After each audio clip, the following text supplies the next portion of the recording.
Hi folks, today I want to talk to you about a couple of fantastic soft-bodied lures that I've been using over the last few years. One of them is the Savage Gear Soft 4-Play and the other one's the Sebile Magic Swimmer. So let's have a look at the Savage Gear Soft 4-Play. Here we go, we've got one in the Zander pattern. I've got one here in Fire Tiger. Another one here, smaller Fire Tiger. And then we've got Natural Perch. So I use these a lot with the weedless setup, which is a fantastic setup so that you can drop it in and out of all of the weeds and the snags without obviously getting caught up. So I'll show you how to rig that up weedless. Here we go. So you've got your offset hook and you've got your lure. First thing you want to do is make a hole down through the mouth area with the hook, like so.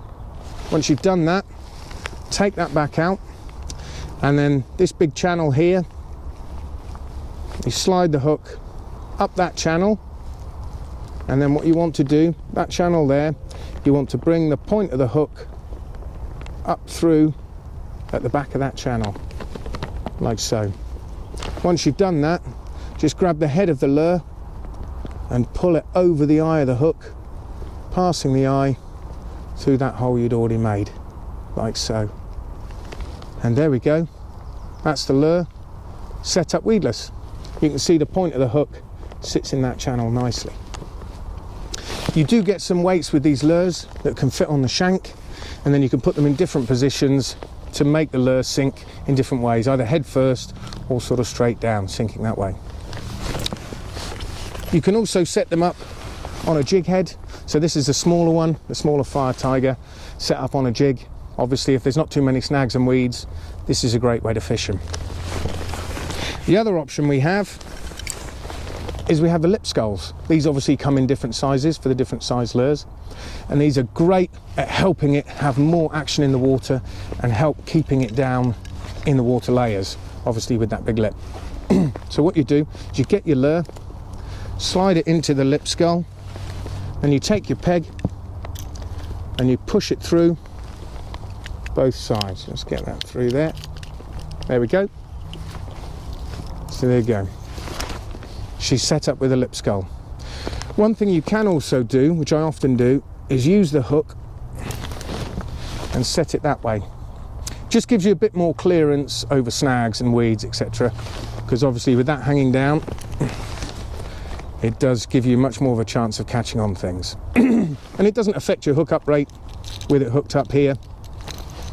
So I have no problem using it this way. So that's it set up with a lip scull. You can also use the lip sculls for dead baits. So that obviously it gives a lot more flavour coming out in the water. And so I often use it with a sprat or with a pollen, something like that. They are great. Okay, so moving on to the Sebile Magic Swimmer.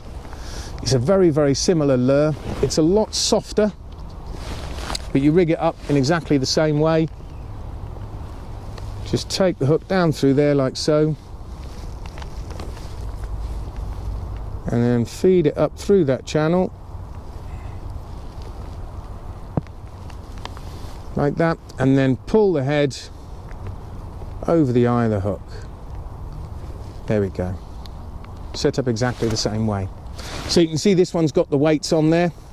The only thing I will mention about these weights is after a number of casts, they do tend to slide down the shank, so you will have to stop and then readjust them. You can glue them in position if you want, but I like to fish it in different ways, so I just leave them as they are. Another thing you want to bear in mind with these lures is this little bit of rubber here on the strike often does tear straight through. So you will need to repair it with super glue or with lure glue. But to be honest, if I've got a nice big fat pike on the bank and it's ruined the lure, I'll just go and buy some more. So that's it. That's the Savage Gear Soft 4-Play and the Sebile Magic Swimmer. Two fantastic soft body lures. So tight lines folks, we'll see you on the bank.